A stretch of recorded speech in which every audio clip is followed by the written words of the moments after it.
Good evening. Oh, that sounded good. You guys did great. Welcome to the March 25th meeting of your Aiken City Council. We appreciate everyone being here. We're going to call it to order at this time. We're going to stand for an invocation, and then we'll have the pledge, which will be led by Chief Barranco. So if you're inclined, please feel free to stand. As we start our invocation, we're going to have a moment of silence. This past week, we lost two people who really contributed and made a big difference in our city. One, our own councilman, Dick Smith, who passed away. We certainly want to remember him and his family.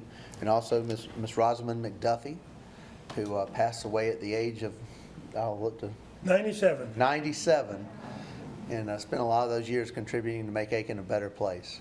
So if you would, let's bow our heads in a moment of silence.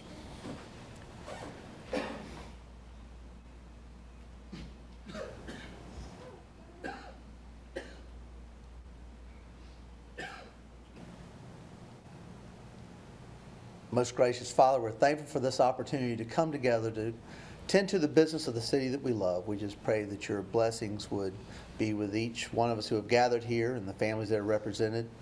Father, we pray that you would give each council person wisdom that we might do and make decisions that would be pleasing to you and for the betterment of our city. Father, we also will remember the families of Ms. McDuffie and Mr. Smith right now as they are mourning this loss. We just pray that you would touch them with your grace and your peace. And we pray, Lord, that in this time we would reflect on the citizenship that they represented and that we would each strive in our own way to make a difference in our community the way they did. We just ask your blessings upon this gathering. In your name we pray. Amen. Amen. Good evening, Chief. I pledge allegiance to the flag of the United States of America and to the republic for which it stands, one nation, under God, indivisible, with liberty and justice for all.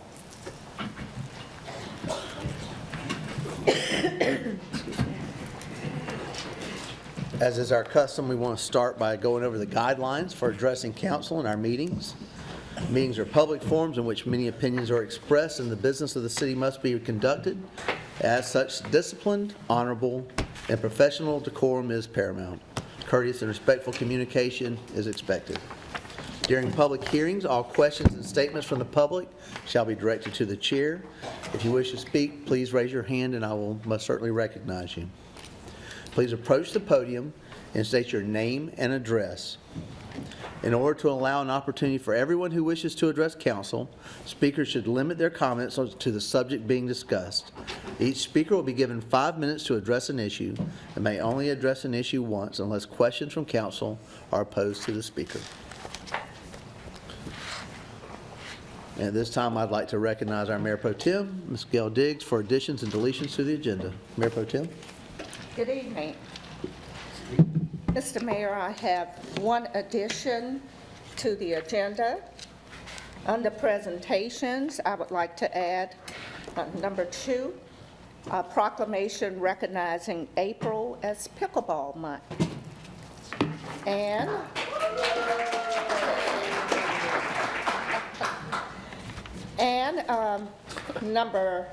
the second item, I'd like to delete under new business. Item number 4, first reading of an ordinance to rezone 104 Silver Bluff Road from residential single-family RS-15 to limited professional LP. And that's all I have unless there are others from other council members. Very good. Are there any other changes? With there being none, I move that we accept the agenda as presented. Second. All right, we have a motion and a second. All those in favor, please raise your hand. And that's unanimous. Thank you. The minutes were given to council for their review before our meeting. Is there a motion to accept the minutes as presented? I so move. Thank you, Councilwoman Diggs. Second. Thank you, Councilman Waltz. All those in favor of accepting the minutes as presented, please raise your hand. And that's unanimous. We move down now to that section of our agenda under presentations. Our first presentation is by a group from Iman, South Carolina, who is with us tonight. And let me say how excited I am to see these faces in our front row. First of all, let me let you know that your mayor and council brag on you tremendously. And so now I can go back to the Municipal Association and say, they really do exist and they really are as good as they said they are. So we appreciate you being here. Mayor Cornelius Huff is from Iman and two of his council members. I know he'll introduce to you also a little later on. But the mayor and Iman has done a great job of putting a youth council together. And when we go to a lot of the meetings, some of the best ideas we have is not recreating the wheel. It's finding out what other communities are doing. And this is something that I think is a great way. And I think what we will hear is that these young people, who I think are juniors and seniors, correct, have found a way to connect with their council, with their city, and really engage and make a difference. So I've asked the mayor if he would, and the council. I think that they often get to make a trip to see other communities, and I was honored that they wanted to come to Aiken this year. It really meant a lot to us, and we're excited and look forward to this. So I yield some time now, and I would ask my good friend Mayor Cornelius Huff from Inman if he would like to come up and maybe introduce who you have with you. Mayor, good evening. How does it feel to be on that side of the podium? It's different. Good evening to everyone. Good evening. We are so glad to be in Aiken, South Carolina tonight with this crowd of young people. I had the opportunity to tour your town with your mayor today, and I tell you, you have a lot to be proud of. This is a dynamic city, and it does well for us to bring our youth to see things well done here. So we're excited. I'm also excited to have two of my council members here. I have my Mayor Pro Tem, Melvin Fowler, and Councilman Rogers and his beautiful wife, Donna. They travel with us.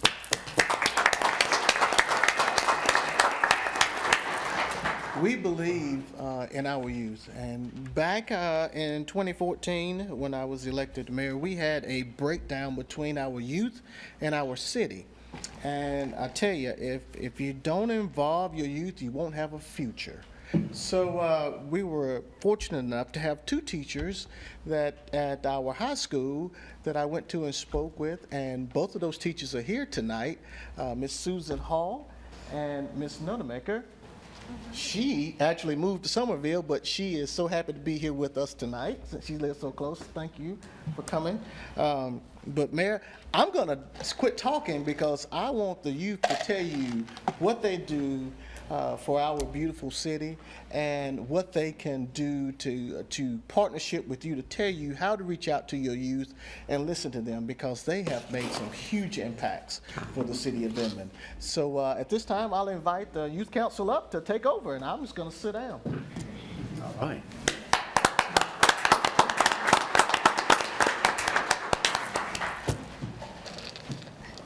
Good evening, welcome.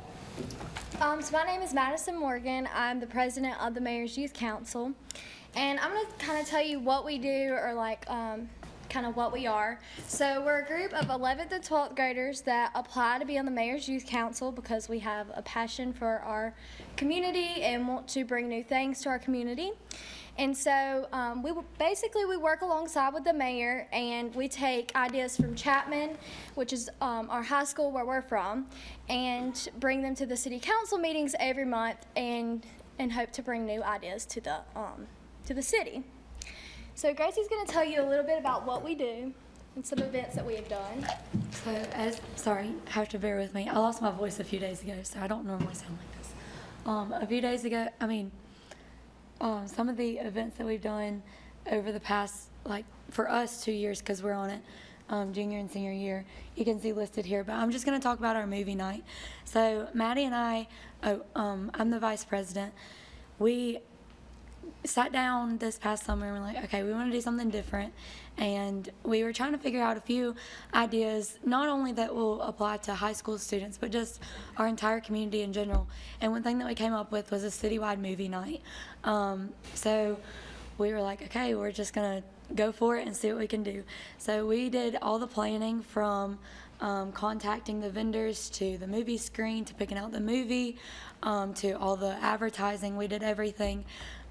And we had a pretty good turnout. It was kind of chilly weather, and the second one got canceled because of some weather issues. But overall, we had so many people there and such good feedback that the council is planning on continuing it in the future. So it was a lot of fun. We had popcorn, we watched The Sandlot, and just got to hang out and meet, like the little kids that were there to watch a movie and our other high school peers, along with adults and city council members.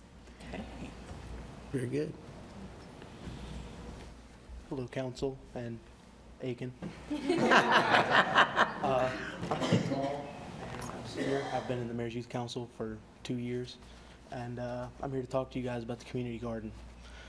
This is our first project. We started it about 4 years ago. I wasn't even on the council when it started, and it started with 2 raised beds in a field, and we had very little, and we're still meant a lot just to donate to local food pantries to give back to the community. And we moved forward and had the whole plot tilled up, and we produced a lot. And we would go out there 3 times a week and pick, and we would water it almost every day.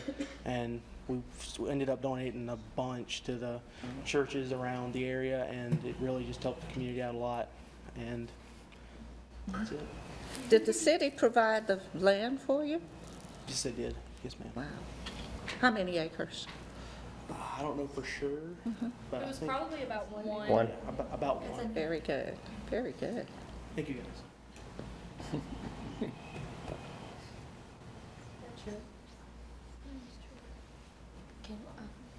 guys.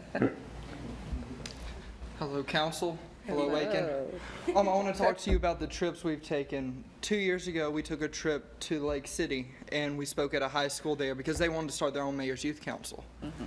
And then last year, we went to Somerville, and we talked with their mayor because he was interested in it, and he took us on a tour around Somerville, and it was just like a good experience. And this is important because this gives kids a chance to be a part of something bigger than themselves. It gives them like inspiration to actually help their community. Because you have all these kids in high school with all these great ideas, but they don't have the outlet to do it. We have like a great mayor with Mayor Huff, who like will work hand in hand with us because, like he said, we're the future of Iman. So you have to work with your future to have a future. Right. Am I passing on? Harvest Day. Very well said. Every year we go to the Harvest Day and pass out coloring books to all the little kids just to be able to interact with them. And this year we also helped with the Iman Chamber of Commerce. We helped them pass out flags to the people that were walking around. And last year we also handed out hospitality surveys.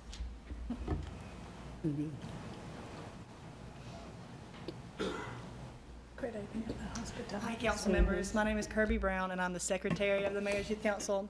And Light Up Inman is a public event that Inman hosts about every year. It's been an annual thing, and it's a great attraction for our city. We have our 30-foot tree that we light up around 7:30, and it's the first Friday, I believe, of December. And at Light Up Inman, we normally work the stations. We have a horse and buggy, I believe, and then we have hot chocolate, and we also get to interact with kids. And alongside of that, we have the parade. We have the Light Up Inman Parade. And that's all the local businesses and areas, just they have floats, and we are part of that too. And it's a great experience just to get involved in the community. It's a very good attraction, and the community gets to come together. Thank you. I see on your list you have Your Carolina. Yes, ma'am. Is that, I'm a Gamecock, so, We went to, is that the Gamecock fan? no, ma'am, Everybody? it's not, the Bummer. TV channel Your Carolina. After we did our movie night, they wanted to just know more about Inman. So Maddie and myself went to Your Carolina and just got to speak about what we do and invite people to Light Up Inman. Very good. Excellent. So, like I said, our group is 11th and 12th graders, and you have to fill out an application to be able to be on to the Mayor's Youth Council. And so some of our criteria that we have to apply is you have to represent, our team, our, Inman very well. You have to have ways to improve the city of Iman on your application. There's an area where you can, put new ideas so that we know that you really care about Inman and you want to bring new things to us. You have to actively participate in the things that we do. We go to monthly council meetings, and so you have to make sure that you have, your ride there and to whatever, to make sure that you're at every single meeting. You have to have, make good grades. You have to complete a minimum of 20 service hours during the 2017, or the 2018-2019 school year, and you have to attend, like I said, 5 out of the 9 council meetings, and you have to, and that's it.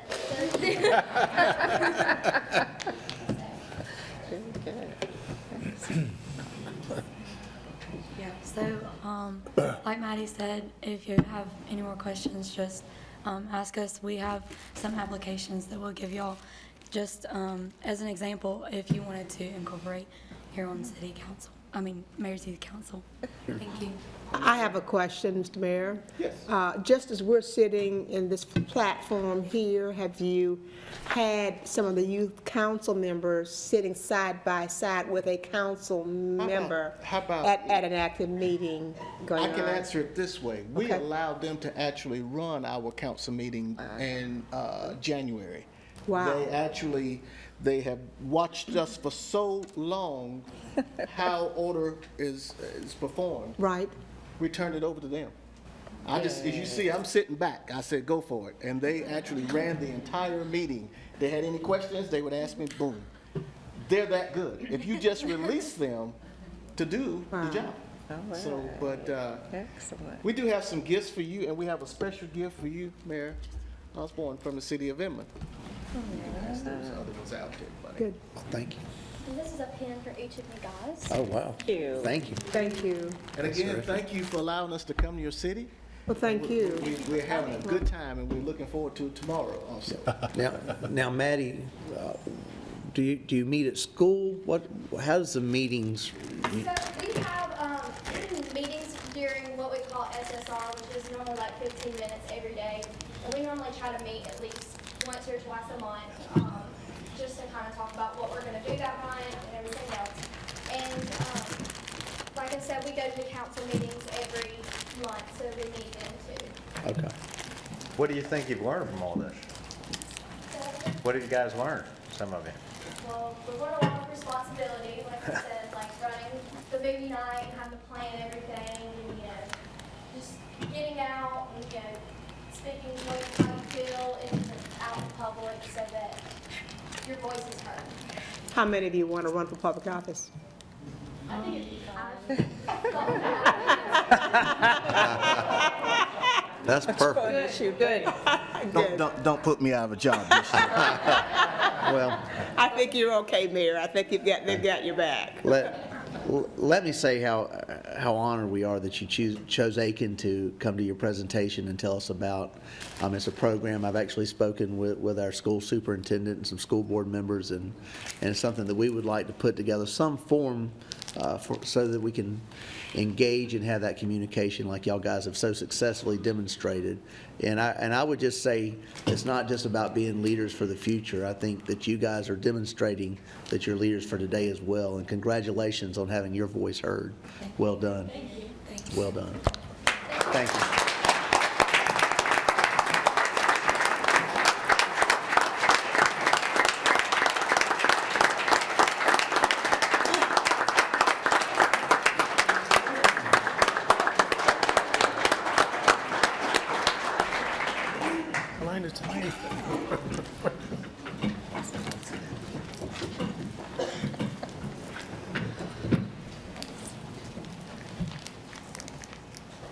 All righty. Now back to Mayor, I might get somebody in your group to come up and help me run the meeting after seeing how proficient. Under presentations, our second item that we added was a proclamation declaring April as Pickleball Month, and this time I would like to recognize Councilwoman Gregory to read our proclamation. Oh, sorry. Thank you, Mayor Osborne. Welcome, fellow pickleballers. I see a lot of familiar faces out there, so thank you for coming. Proclamation. Whereas pickleball programs have become an integral part of communities throughout this country, including Aiken, and whereas pickleball is very important as an intergenerational sport in contributing to the quality of social life in our community, bolstering the health of all participants, and through our annual pickleball tournament, adding to the economic well-being of our community. And whereas pickleball programs aid in building healthy, active communities by providing an enjoyable and active sport and improving the physical, mental, and emotional health of all participants. And whereas the USA Pickleball Association has designated April as National Pickleball Month, and whereas Aiken recognizes the benefits derived from the sport of pickleball.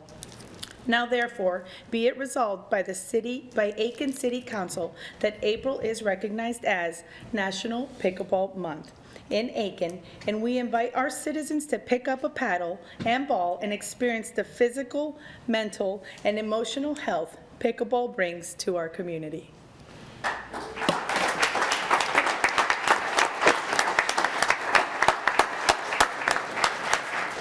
Is there a motion for support at this time? I second. All right, Councilman Dewar and Councilwoman Diggs. All those in favor, please raise your hand. And I've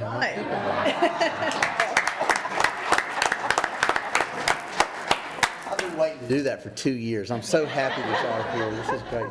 Yes, absolutely. I'd like to say a little something. I play tennis, and I see a lot of familiar faces out there, and I will tell you one thing. Pickleball is an amazing sport. It is by far the fastest growing sport in the United States. If you've never played pickleball, I encourage you try it. Every age level will benefit and really, really enjoy it. I'm afraid to play too much pickleball because I'm afraid if I play too much pickleball, I'm going to leave tennis. I mean, that's for real, for real. But I see Mr. Mo Garcia is here. Would you like to say a few words about pickleball? I'm going to defer to, thank you very much, by the Okay. way, I'm going to defer to our local ambassador, Chuck Buchanan. Perfect. Absolutely. Perfect. Thank you, Love Mr. for you too, Buchanan. I'm Chuck. sorry I didn't see you Absolutely. over there. I apologize. I just want to say how thankful I am for Aiken City and how they have partnered and helped promote and expand pickleball. I also want to say what a pleasure it is for all the people at Park and Recreation. They are just such wonderful people to work with. And I just want to extend an invitation to everyone. If you want to know what this pickleball thing is all about, April 6th, it's a Saturday, we are doing 2 demos at the new Eustis Park. And we have 40 slots filled. And we're going to have young people, we're going to have seniors, and we're going to have young people from Helping Hands participating. Our local resident, George Buggs, has secured donations so that every child and senior who goes through the program will get a free paddle and ball so that they can then maybe start working and getting a program over on that side of town.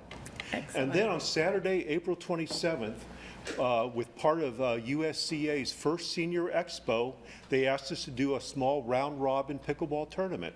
So if you want to see what pickleball is all about, come on down to that at the Convocation Center.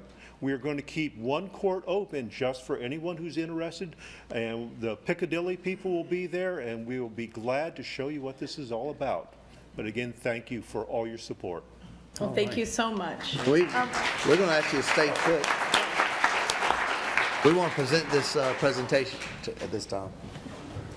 I would just echo what you say about Parks and Rec. I monitor pickleball when I go to the workout room, and they're just absolutely wonderful. You seem to have an organization that works together. There are no complaints. Everybody knows what the rules are, and they follow the rules. Uh-oh, I heard a complaint back there. That must have been Mo. Well, thank you for that interpretation. I was going to say, obviously, I'm not playing. I'd cheat.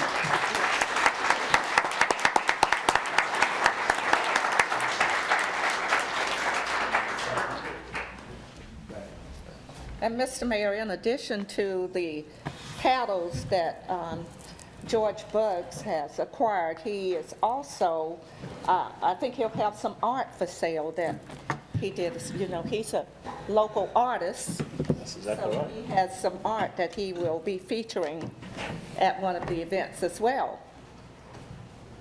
Right? Well, we look forward, Okay.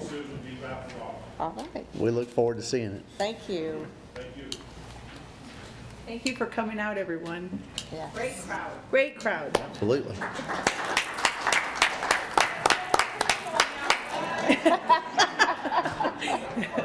We know what they were here for. We're going to move on down our agenda. Down to old business. Number one, this is a discussion. This is a discussion of appointees to various city boards, commissions, and committees. I will recognize our city manager, Mr. Stuart Beedenbaugh, this time. Thank you, Mr. Mayor. At this time, we have no pending appointments for council consideration. Are there any appointments to be moved forward at this time for consideration at our next meeting? We decided to move forward with doing 2 equines, or are we voting on that? We're voting on that tonight. So don't do, Okay, so let's, we'll wait till then. we'll make it official. Yeah. Okay. All right. Thank you very much.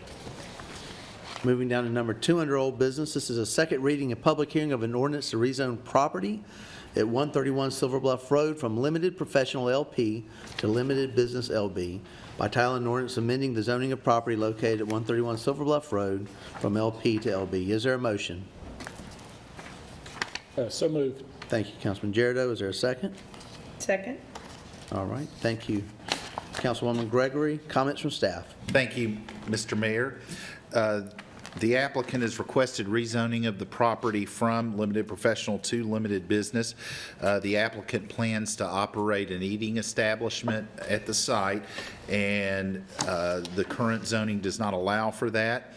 The primary focus of the business would be takeout or take-home meals, and council reviewed this after the Planning Commission reviewed this in February and unanimously recommended to council that the property be rezoned from limited professional to limited business, and council approved this ordinance on first reading at your March 11th meeting, and it's before you for second and final reading tonight. Thank you, Mr. Beedenbaugh. Any comments from the audience? Comments from council? This is the keto lady. Yeah. Yes. My daughter buys stuff from there all the time, and I want some broccoli salad. Oh, that's the right. best, y'all, the best broccoli salad. Well done. Some bagels you guys are working on? Wow. Thank you. Thank you for being with us tonight. Thank you. Okay, all those in favor, please raise your hand. And that's unanimous, and congratulations. Thank you so much. Did we talk about meatloaf? No, because last week we had shepherd's pie. Oh, Really good. wow. And, All right. and that's not made with real potatoes. Maybe I shouldn't have brought this up. It's got it's cauliflower, not potatoes. Ooh, Well, I couldn't tell the difference. have to try that. Mix cauliflower and broccoli, and it's great. All right. That's correct. Well, I think there's going to be a lot of excitement. I'm so Thank excited. you. Thank you so much. Absolutely. Thank you. Moving down our agenda in old business, item number 3. This is a second reading and public hearing of an ordinance to annex property at 102 Savannah Drive and 2118 Huron Drive and zone them residential single-family RS-15 by title and an ordinance to annex 2 properties to the city of Aiken. Is there a motion? So moved. You adopted, Mr. Mayor. Councilwoman Price, I need a motion. Go ahead. Go ahead. Stop a second. Councilman Jardo made the second. Comments from staff? Thank you, Mr. Mayor. We have before you tonight 2 annexation requests, and both of them would be rezoned RS-15 residential single family. The properties are both located in Gem Lakes, and the Planning Commission reviewed this at their February 12th meeting and unanimously recommended the rezoning.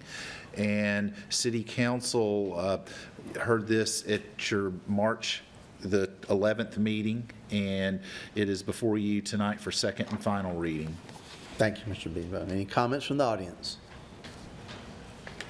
Comments from council? Glad to have them. All those in favor, please raise your hand.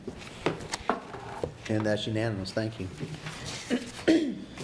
Moving down, old business item number 4, this is a second reading and public hearing of an ordinance to amend the budget for replacement vehicles by title, an ordinance amending the budget of the City of Aiken for the fiscal year beginning July 1, 2018 and ending June 30th, 2019. Is there a motion? So moved, Mr. Mayor. Thank I you. second. Councilman Duar, Councilwoman Diggs made the second.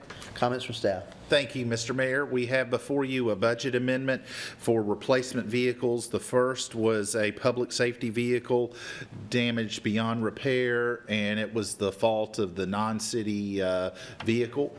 And insurance proceeds have been received, and we have also depreciation funds available for the replacement.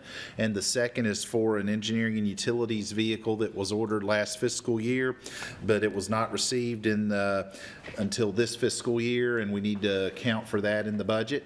And you reviewed this and approved it at first reading at the March 11th meeting, and it's before you tonight for second and final reading, this budget amendment.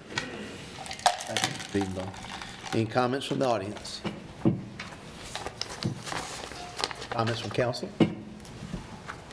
Okay, all those in favor, please raise your hand. And that's unanimous, thank you.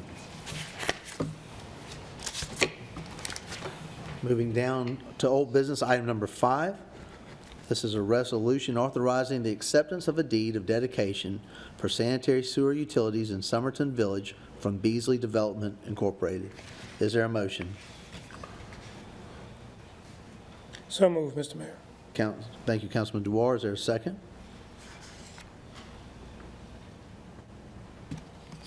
Second. All right, thank you, Councilman Jericho. Comments from staff? Thank you, Mr. Mayor. We did have a request from Beasley Development Corporation that the city take over the sanitary sewer utilities at Somerton Village, located off of Talitha Church Road. The property, when presented to council back in 2016, was formerly known as Talitha Oaks. And at that time, the council voted to provide sewer. And the staff reviewed the system and inspected the system and recommends the dedication. One of the issues here is their condition of annexation is not annexation was not a condition of this acceptance nor of providing the sewer.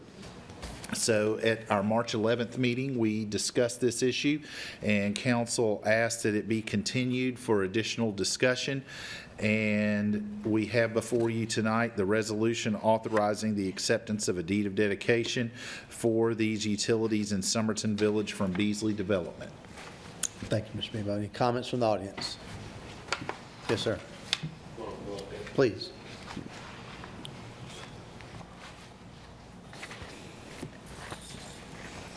Good evening. Good evening, Council. My name is Joseph Galino. I'm Vice President of Development for Beasley Development. I'm just curious about what happened last week from talking to, I believe it may have been the attorney, about the annexation. Is it the annexation of the entire Somerton Village? Or is it just that property? Or where do we stand with it? Because technically I still own the sewer. Right. But you're getting all the money from the fees. I'm having a little fun with you. But yeah, I'd like to, we just want to put it to, figure out what you want. If it's annexation, we'll go with, either way, it doesn't matter to us. So I think the biggest thing that happened in the last meeting is we have several council members who were not here in 16 when we addressed this. I remember that. And I think they had a lot of the same questions that we did, and I think we talked about a lot of the same discussions that we had in 16 with that. And I think it was just a matter of understanding institutionally what the history was and where we got there. And, right. Okay, that's good. I was just curious if there's anything I can do. Well, I remember it well, 2016, what it was like. So that's all I've got to say. So I'll answer any questions if you want. Well, this just accepts the sewer, but it doesn't annex. So we're just accepting the sewer tonight. Yeah, I believe you're, I would assume, I don't know how you got the lift station, you got an easement for the sewer, and I would imagine that the lift station's also an easement. Right. So you're just accepting the sewer into the city, but I mean, annexation, We're not asking for that, if that's what it was. And we're not giving it to you. I mean, if you want to annex it, go ahead. You know, we'll support you, but we're not asking for that. Okay? Are there any other questions from council? Thank you. Right. Any other comments from the audience? Any other comments, questions from council? Just to clarify, we're assuming the sewer. We're not offering any annexation for current or future development in that area, correct? That's correct. We did not make them sign an annexation agreement that they have to when the city gets there. That's the difference. They could still ask for it if that's what they wanted. It's probably doubtful. It caused mass confusion. And since we're talking about it, and my concern was, why wasn't there an annexation agreement signed? And it's been explained to me, so I mean, it's fine. It's not the result that I would prefer, and I think some mistakes were made. We discussed that, and that's the way it goes. So we're not going to stop. People are living there, houses are built, sewers there. Let's go. So there were two questions Mr. Mayor asked. Number one, is the system built to plan? And is it functioning properly? Oh, yeah, it's functioning. Can I have you on record saying that? Can I have you on record saying that? Can I have you on record saying that, please, sir? City staff has said that. The system was built to plan. It was inspected by the city sewer authority, which I think is Mr. Poole and Mr. Raker.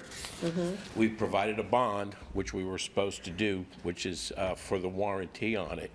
And people are using it, so if sewer was backing up in their houses, I would have heard about it by now. So as far as I can tell, as of standing here today, that sewer is functioning. Well, there's people living out there. I've rode through the Well, subdivision. there are people living all over our city, and the question still remains. It's always the issue of Yeah. that going forward. Future Bad things happen. The capacity will suffice for the future builds? It's designed to carry, matter of fact, coming from Somerton Village, your sewer wasn't built to carry it that much. We ran a parallel line down Whiskey Road and bypassed the choke point that was there. That was designed by my engineer. Plans, calculations were submitted to the city, which were approved. Otherwise, we wouldn't have proceeded unless we got the approval from the city. Stuart, we've sent our people out and checked all this out, right? Yes, city engineer John Poole and engineering technician Danny Breaker have inspected it and recommended to Mike Przybylowicz that the city accept a deed of dedication for the system. Just out of curiosity, does anybody know what the life expectancy of this is? And when we'll be putting money back into it? I don't know what that answer is. Mike, if you... Thank you, sir. Based on other places in the city, it's about 100 years. I don't expect it to be 100 years, but... This isn't of the same quality of the 100-year-old. Yeah, I don't know if it's 100 years. The style grinder pumps are good for about 40 years. The lines that were put in are the C900, so that's good usually for about 60 to 100 years. There you go. So right now it's built to city specs. Okay. And it's been inspected and approved. Let the record reflect that Ed Dorado says 100 years from today's date. Based on our history, that's true. Mike, do them. I don't know that we should wait that long, but that's another issue. With all jokes aside, there have been some cases where we thought we had everything in place and everything was functioning properly. It wasn't. So that's why I wanted it on record. Sure. And we do have a bond on this. It's still within that period. very good. All those in favor of a resolution authorizing the acceptance of the deed of dedication for the sanitary sewer utilities in Somerton Village from Beasley Development Incorporated, please raise your hand. And that's unanimous. Thank you. Moving down to that portion of our agenda, new business. New business number 1 is a first reading of an ordinance to amend the city code to increase the number of appointees to the Equine Committee. Is there a motion? So moved. Thank you, Councilman Waltz. Is there a second? Second. Okay, thank you, Councilman Jericho. Comments from staff? Thank you, Mr. Mayor. At our last council meeting, we had a discussion about potentially increasing the membership of the Equine Committee. As you remember, about a year ago, we converted the Equine Committee from an ad hoc or advisory committee to a formal standing committee. And at the time, it was set up similar to other committees to have 7 appointees, 1 per council member.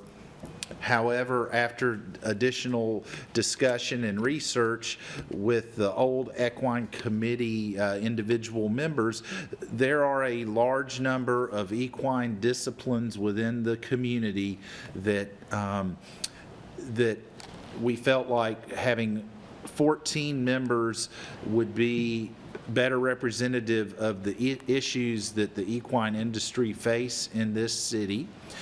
And we asked council charge staff and the city attorney to review and prepare an ordinance for consideration to increase the membership from 7 to 14, with each council member having 2 appointments. And we have attached a listing of the membership of the ad hoc equine committee that was last met over a year ago. So for council consideration tonight is first reading of an ordinance to increase the membership of the Equine Committee from 7 to 14, with each council member having 2 appointments to the committee. Thank you, Mr. Beanbaum. Any comments from the audience? Yes. Councilman DeWar? Thank you. Mayor Pro Tem. Wasn't Ed supposed to provide a list of It's on here. The number. recommendations, no, for new members? I can give you that. Yeah, I can get you the list of recommendations, but He had some people he had that he wanted to. I think the sense was if it passed on first reading, we could then provide the list versus reaching out before we got a sense of the entire council. And Leslie, that's just for the benefit of anyone that may not know anyone that they would want to appoint to this committee. That's it. All right. Councilman DeWar? It seems to me as though we need a list of the 9 equestrian disciplines. I don't know all 9 of them. The person that I have appointed is qualified in 4 of them. And it would also seem to me that we need to make an effort to ensure that all disciplines are represented. We do that on the Accommodations Tax Committee by designating each councilman to appoint someone from a portion of the accommodations community that generates the taxes. So somehow we're going to have to do that with this Equine Committee to make sure that all 9 disciplines are represented. And secondly, with Lucy Knowles, is she able to serve? She is not. She would have to select either DRB or. That's dual office then? Right. Okay, Yes. all right. She could serve, she was able to serve on the other since it was not a standing committee, it was more of an advisory or ad hoc.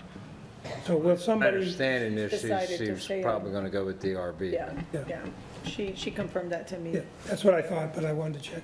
Now, is somebody going to, staff going to designate the 7 of us to somehow make sure that 9 disciplines are represented? Yes, and staff will be glad to assist, and I know Councilman Waltz has been gracious to, help as well, providing us the names, but staff will be glad to work with council individually with the names of folks who have matter or subject expertise in these disciplines and are willing to serve. And any of the people that were on the committee before we've reorganized it are eligible for appointment?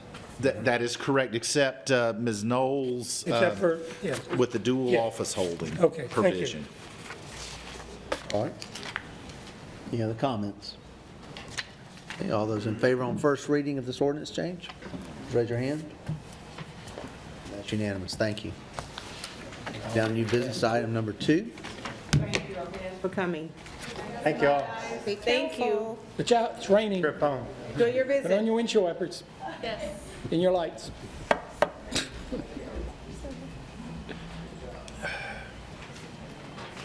All right, moving down to new business item number 2, first reading of an ordinance to annex 1.01 acres on Silver Bluff Road and zone it general business GB.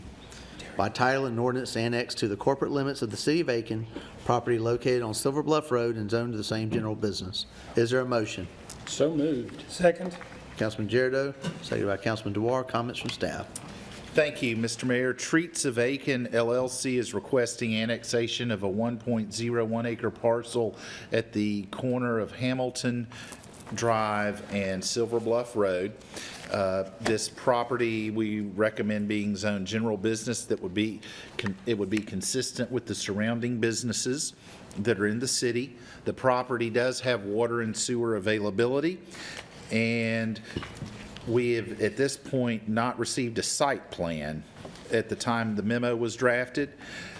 Due to an existing level of service, a traffic study will be required pursuant to our traffic management ordinance.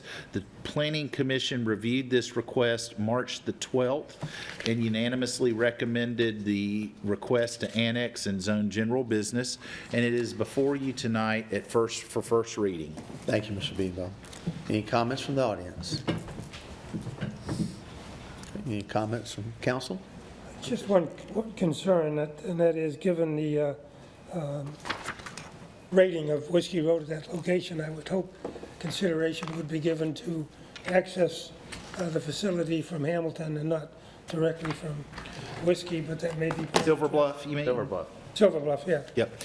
Yes, that is, I think, something that would be considered access off of Hamilton as Yeah. well. Yeah. What kind of fast food restaurant is it? Do you know?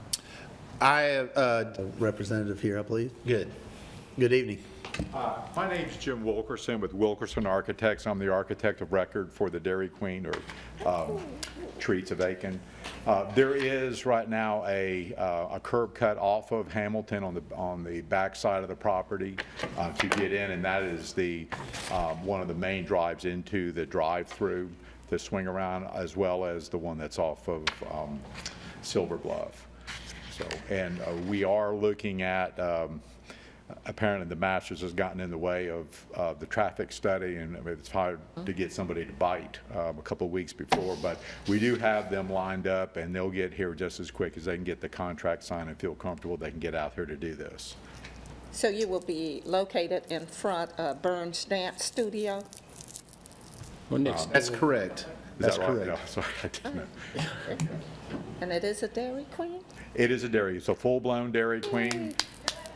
Absolutely. What they call the People are grill- jumping in the back of the room. Let the mic show. And it will have food, full menu, food and drinks. It's my understanding, 75 jobs, I've heard? Wow. That's from 50 to 75. I'm not sure if it does as well as they think. Then Thank you. yes. We'll be sure to let the chamber know. Look, thanks for your time. Mr. Wilkerson, thank you for being with us. Thanks for the opportunity. I'm having a blizzard. Oh, you know, we should mention that this is Stuart's anniversary tonight, and he was worried about where he's going to book his 25th for next year, but seeing Catherine's at the Dairy Queen, I think you've got it worked out now, Stuart.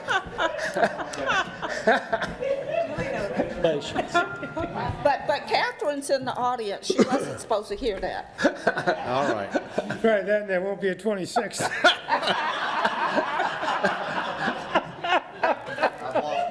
I've lost control of this meeting. All those in favor on first reading of this ordinance, please raise your hand. And that's unanimous. Thank you. That's a good one, Dick. That's good. Moving down to item number 3 under new business. This is a first reading of an ordinance to annex 914 Wildwood Road and zone it residential single-family RS-15. By title, an ordinance to annex property located at 914 Wildwood Road and to zone the same residential single-family RS-15. Is there a motion? So move, Mr. Mayor, that we adopt this. Thank you, Councilwoman Price. Is there a second? I second. Thank you. Councilwoman Diggs, comments from staff? Thank you, Mr. Mayor. We do have before you an ordinance to annex 914 Wildwood Road and zone it residential single-family RS15.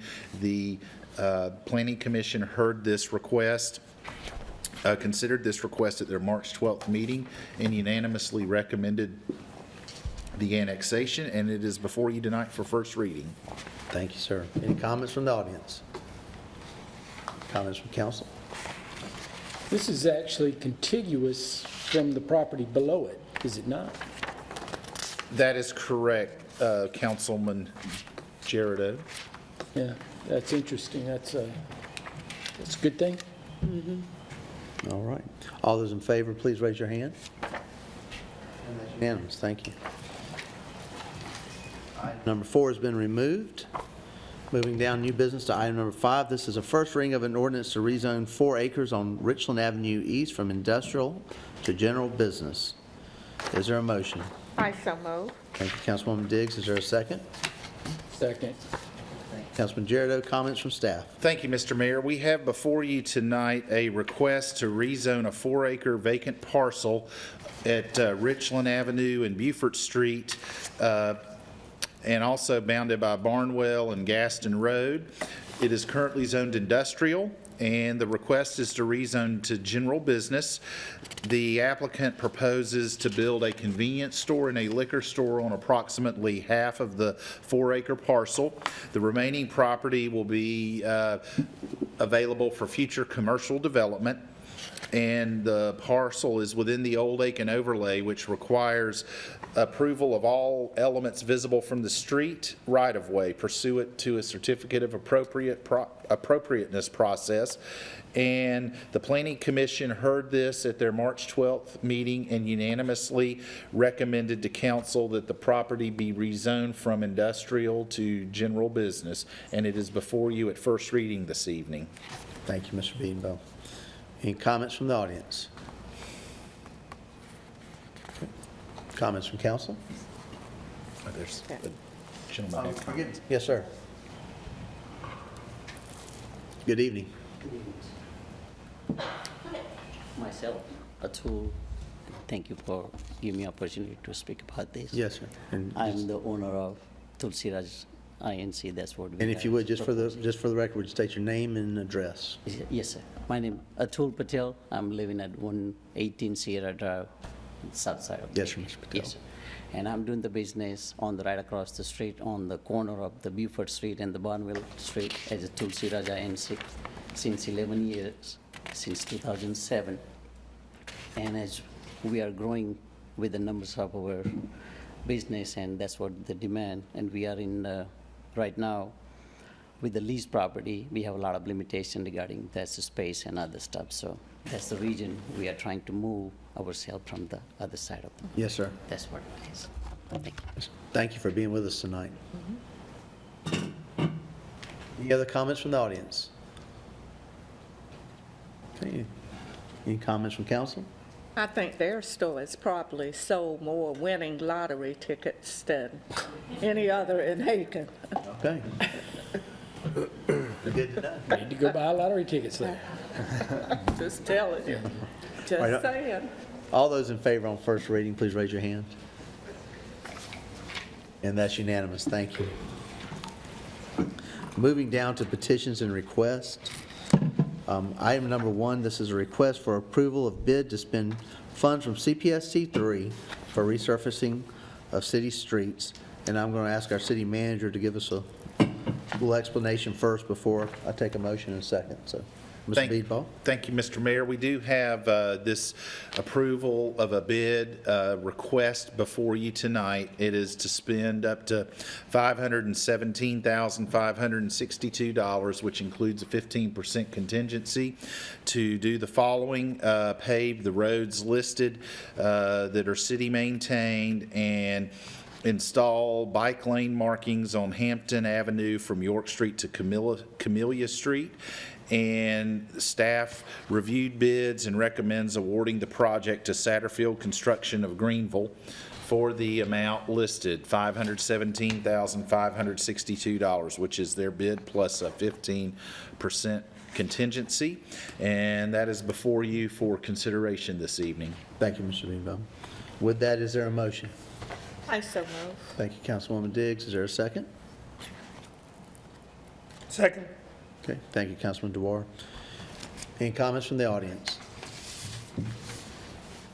Any comments from council? These streets are city-maintained streets? Yes, they are they're city-owned streets, not state roads. Okay. So we're using CPST money to pave city-maintained streets. Okay, good. All those in favor, please raise your hand.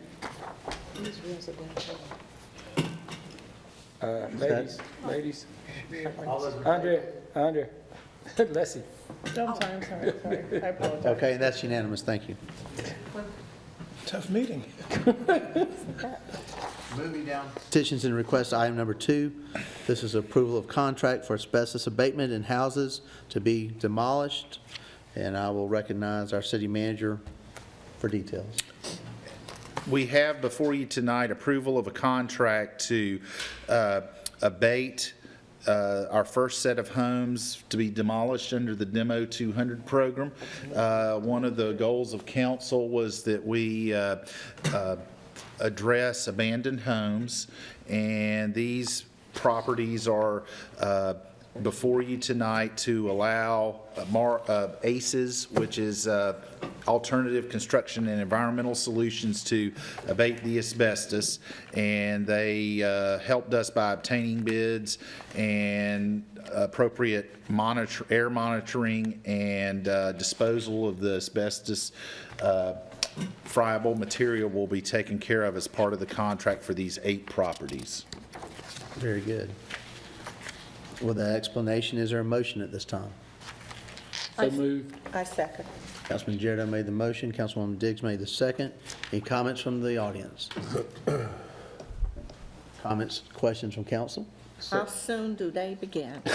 That's a good question. Well, once, assuming council approval, we will get the agreement executed, and we expect it to begin very soon. I can get an exact date, but my guess is soon after the Masters. If Okay. These are, Won't include demoing them. this does not, this Total cost in demoing these houses is going to be including the space abatement. I would estimate with some contingency, you're looking at probably about $110,000.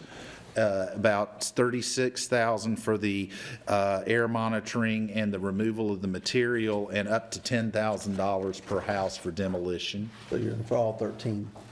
That's correct for all of these. and these are abandoned homes.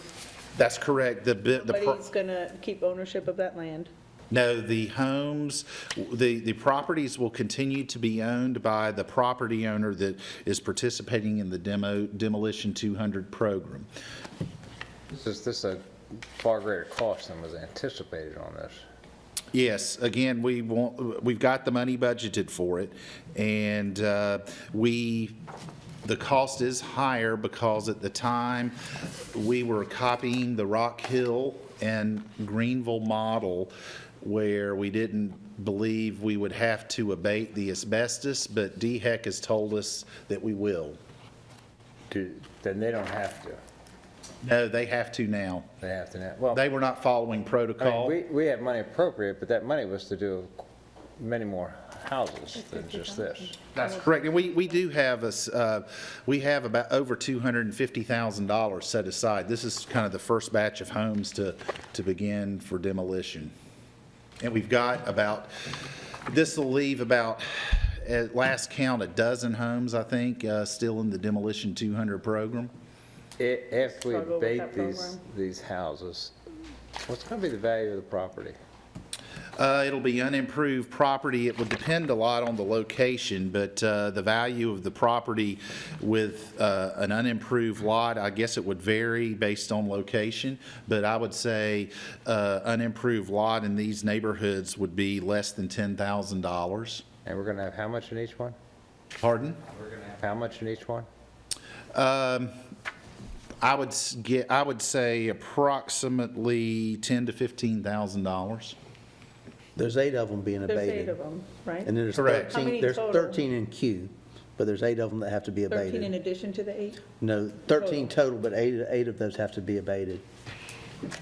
Correct. I kind of struggle with this program because, I understand, the purpose and why we're doing it, but, we're tearing down a home and prepping it and cleaning it and everything for the landowner to have a neat new piece of property at the city's expense. And so I just, what are their, do we have any stipulations as to what they should do with this property? What can they do? What? Well, I think the program was set up many years ago, goodness, probably early 2000s, late 90s, to address blight and abandoned homes in the city. And by encouraging property owners to participate in the program, it does remove blight and blighted houses, which I think council, has made clear is a goal of ours since we, over the last couple of years. So we're trying to get the program moving and improve the livability in the neighborhoods. Which, I understand that, it's just, I'd be a lot more comfortable if we put a lien on the property for whatever it is that we're spending. I think we got a program that's a great program, and it needs to happen. However, when it was initiated, this cost wasn't there. And I don't even know, do these people have to be an owner of record for a certain amount of time, or can I go buy one of these blighted houses for $2,000, have you turn it down, I get a $10,000 lot? Exactly. I don't think anybody anticipated the cost of. Right, and that's my point, So yeah. we might have something out of kilter here. Could we put a lien on it, Gary? You have to remember the purpose for the program was an incentive to get homeowners with houses that were blighted to let the city tear them down. Before the Aiken 2000 program came about, there was no, you either condemned the property and did full value, and nobody wanted to do that, or the property owner had to pay to tear it down themselves, and they didn't want to do that either. And so the purpose of the program was to get rid of these blighted properties, and it was, I guess we passed it in 2000? Was that when it was passed? It was approximately 20 years ago, turn of the century. Right. Right. Things have changed a lot. What's the process of condemning? What would happen if we condemn the property? You got to pay them for it. Okay. Pay them fair market value. And Then the city gets to keep the property. And the fair market value would be what the tax roll says it is? Well, it has to be appraised. If It's appraised by 3 appraisers. If that's true, each one of these is $15,000 from the tax assessor. They don't have them, they have them over appraised. I just sold a lot in one of these neighborhoods that sold for $6,500. $10,000 is too much. But it's a good thing. This is a good program. We need to do it. We've signed agreements with these people. I don't see how we go back on all of this at this point.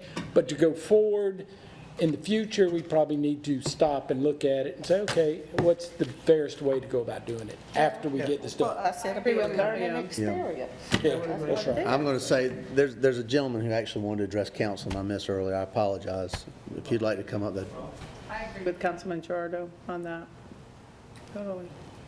good evening. Good evening, guys. I've talked to you guys here before. If you would, say, I'm sorry. Judah Londo. I live at 123 Jasper Street. I'm on the Historic Aiken Foundation's board as their intern this summer through University of South Carolina, Aiken. Robert Stack and I, the vice president of the Historic Aiken Foundation, have been looking at Demo 200 as my capstone internship with USC Aiken. I was hoping to push this off to a little later date, and I did not realize that this was on the current board for discussion tonight. But we've run into a lot of roadblocks as far as talking to city officials regarding this program, and I think a lot of the concerns brought up by Councilwoman Gregory were echoed by a lot of the city employees that we talked to. For one, people in the building code enforcement office were just disappointed by demolishing a home. You then hand over the title to the property that the person has already neglected. They're then responsible for a piece of property that they have neglected for countless years, and they have little to no enforceability as far as maintaining the empty lot. So you get rid of one problem and create another by demolishing this house.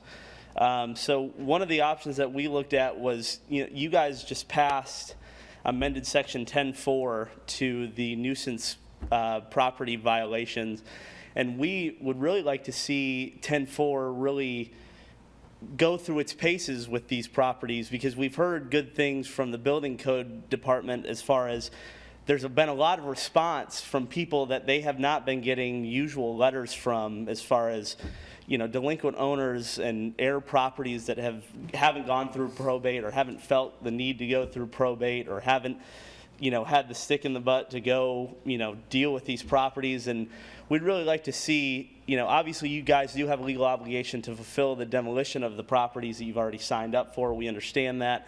No one's asking you to break the law, but as far as future condemnation of these properties and then demolishing them, you're running into the problem of each of these properties are costing $30,000 to demolish, and then they're worth $4,000. And that's not a winning battle for anybody to fight. And I don't think anybody really wants to pick that hill to die on politically, to be honest with you. So, we're presenting to Aiken tomorrow, hopefully to get their support, and hopefully we can end this detrimental program and, bring some new revitalization to the north side of Aiken. So.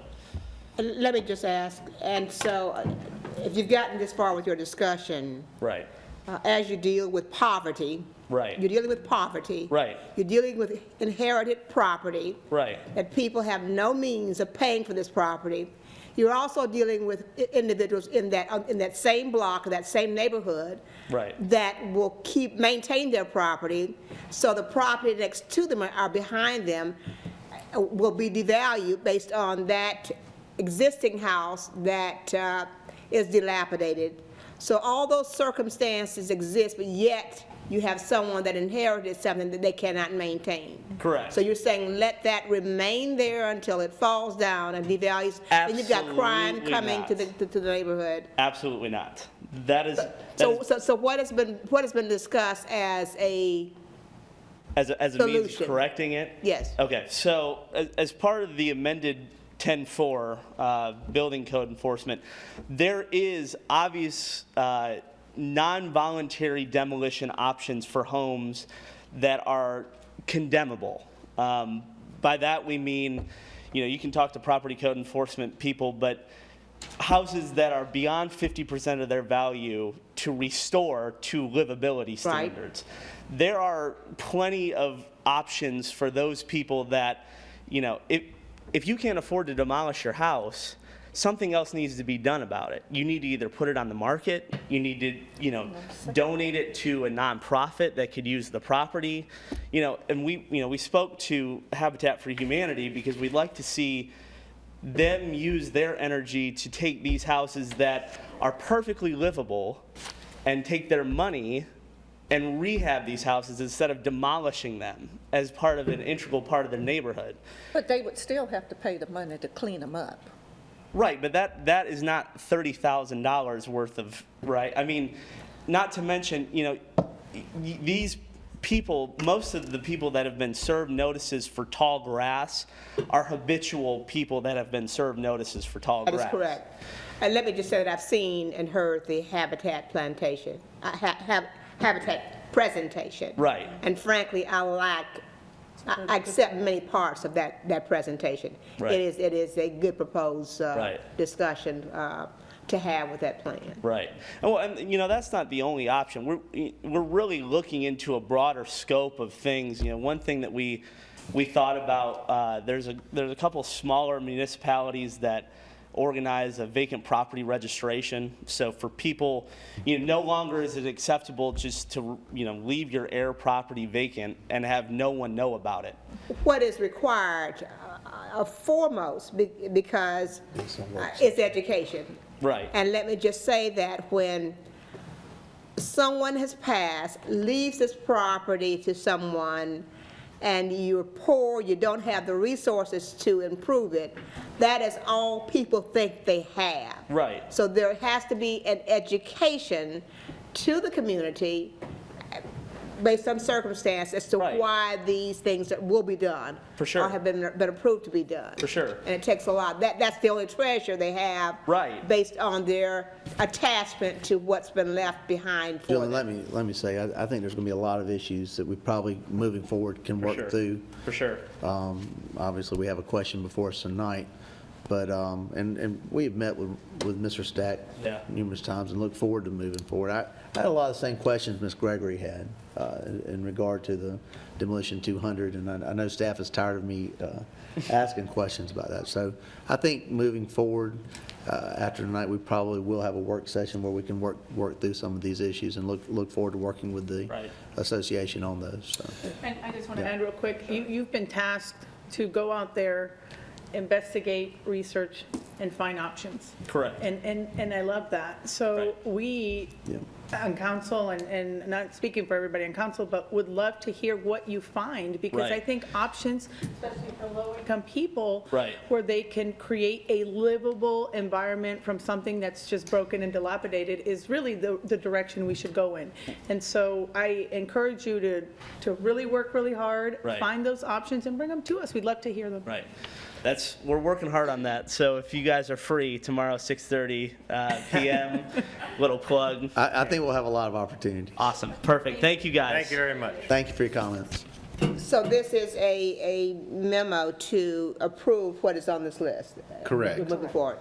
And going forward, is it the sense of council, we at least temporarily not accept applications into the Demo 200 program? I think that's the sense of council until we have a chance to talk about, we get a feedback from Mr. Londo and get. What we've already agreed to. Right, if the application's already in. Right, that's what I mean, those, but if I walked in tomorrow with a $200 check, we would just say for the moment, the program is suspended until further review. I think council would just like an opportunity to review it. Well, we'll say, at this point, we're going to withhold new applications till we tear down the ones that we got, and let's get that done. Then we'll look at this whole thing, because a lot of it's a complicated issue. It is. Like Leslie's saying, these people live out of town, they inherit it. It says from the tax assessor it's worth $35,000, $40,000, and it's not. That's the way it is. So there's a lot of things in play here that we're trying to move through, but it's for the benefit of the whole community to do this. That's right. What's being considered tonight is asbestos abatement in 8 of the houses, of the 13 houses. Correct. And that's what we're looking to do. We've already made. And how much money are we going to have left after we do this? We will have approximately $160,000 to $170,000. I mean, I think this is a great program. I personally wish we would table this until we looked at it further before we spend this kind of money. I think this is a program that needs to happen, but we need to have control of it. So, I think this program in conjunction with other options, I yes, agree. you're talking about the Demolition 200 program going forward from this point. Is that what, or you mean these 13 houses? We've got, 4 or 5 we can go ahead and do. We don't need to spend the money on asbestos abatement. That's correct. So we could do those. That's correct. So we could do any house, we don't have to spend money on asbestos abatement. If it gets asbestos, then we've got a whole new program. That's correct. It is. I would just say that I think we've already made a commitment in some ways on these houses. So we got to do what we. The applications that have been brought in, I mean, for clarification purposes, I just want to make sure that we're all on the same page, is the applications have been brought in and accepted and promised to, we need to fulfill.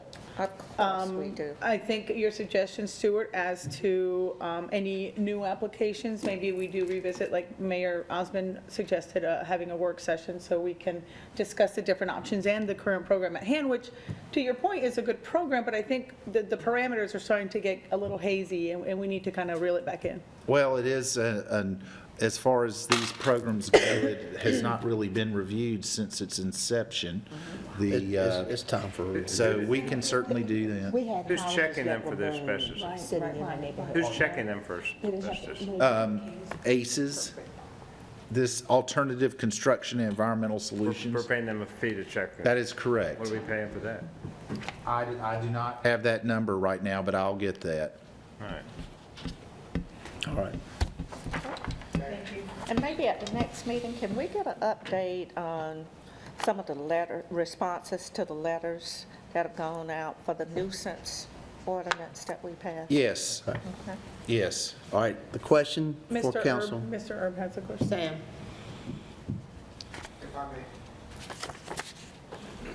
Good evening, Sam Herb, 1556 Dibble Road. I went to Fort Mill with our Habitat and looked at their program on there for redoing homes. My question, and I loved it, and I think it's a great thing. I hope our Habitat does it. Habitats have to do that now because they can only build 5 houses in a year. So they're looking to expand their program by renovating homes. My question is, if they go into a home with asbestos, will they go further? I don't think they will. That is the problem. No. I think that's something that we'll have to answer in a And work the session. homeowner that owns the home now, if he can't afford to renovate, he definitely can't afford to, the abatement. Exactly. So that's an issue. I'm president of Aiken now and look forward to his presentation tomorrow. But that is definitely, that's an issue. Sam, when we do our work session, we'll make sure certainly ACON is represented and involved with that, so. Thank you very much. Thank you. Thank you, Sam. All right, the question before council, the approval of a contract for asbestos abatement in houses to be demolished. All those in favor, please raise your hand. And that's unanimous, thank you. And I think staff has some pretty clear direction. Yes. Council. Thank you. Item number 300, petitions and requests, is a request to place banners in the downtown area promoting the Memorial Day Parade on Saturday, May 25th, 2019. Is there a motion to approve? So moved. Thank you, Councilwoman Diggs. Thank you, Councilman DeWar. Any comments from the audience? I would just recognize the presence of Linda Caldwell. That's right. And Catherine Beatonball. Linda has been a past chapter chair of the Military Officers Association, a nurse in combat in Vietnam, and very appropriately here. Now, I've embarrassed her. But they are also members you of our so much. parade That's committee. right. Yes. Yes, we're- ma'am. Just we're here state your representing- name and. Oh, I'm sorry. Even though we all know who you are, Linda. Okay, but Linda Caldwell, 7201 Castle Steads. Thank you for being with us today. We're just here to. Who's your friend? Ask if. Catherine Beatonbow, 1131 Mulchi Drive. We're celebrating our anniversary at the new Dairy Queen. Happy anniversary, Can Catherine. I ask for some commentary on that? Yes, yes. We Yes, wanted ma'am. him to get moving on it quickly, so anyway. But we're here Favor of the representing banners. the parade committee. Yes, And plans are well underway, and we're excited about the parade this year. Fantastic. It has changed from the JCs, just so you know, to the umbrella of the Aiken County Veterans Council. Because formerly it was, the Marine Corps League who did it for many, many years, but for reasons of longevity and age and whatever, they declined to continue with that several years ago. So thanks to Councilwoman Diggs and several other volunteers, the parade did continue. So we're here to tell you that it's in good hands, and we are looking forward to it, and we appreciate very much your letting us put the banners up. And we got the helicopter back this year. Yes, we've got the helicopter back. Right. We're looking for a possible flyover. That's under consideration and it's under review. We're not certain about that, but we already started getting some applications for units to participate in the parade. Fantastic. Well, thank you for being with us. And anyone can sign up to be in the parade at aikenmemorialdayparade.com. Yes. And follow us on Facebook. Right. Thank you, ladies. And we hope that all of you will also participate. Yes. So Thank look you very forward to much that. for that. And wear they red, white, and blue. Yes. For being here on your anniversary, Catherine. And their guilt. I guess you kind of had to do that. So, thank y'all very much for being here. Thank you. I volunteered to ride on the helicopter. Okay. All right, all those in favor of supporting the banners, please raise your hand at this time. I volunteered to operate the helicopter. All right. Ed removes I his, rescind. To stay home. Unless he's not and flying. that's unanimous. All right, very good. To be anywhere near that helicopter. Anything for issues and updates? Just a couple of reminders that this Sunday, March 31st, 2 p.m. is the ribbon cutting for the new J. Carroll Busby Public Safety Headquarters on Beaufort Street. And our next council meeting will be April the 15th, not April the 8th. And we'll then be back on schedule with a regular council meeting on April the 22nd. And we'll keep reminding, but April 24th at 4 p.m. is the ribbon cutting for the Senior and Youth Center on Edgefield Avenue. Very good. We got some students visiting with us. Are you guys representing a particular class or just? We go to South Aiken for a final project at the Who's your teacher? Okay, tell her. Well, welcome. Thank you for being with us today. Thank you. All right, with that, I will entertain a motion to adjourn. Second. Councilwoman Price, Councilwoman Gregory. All those in favor, please stand up. Okay.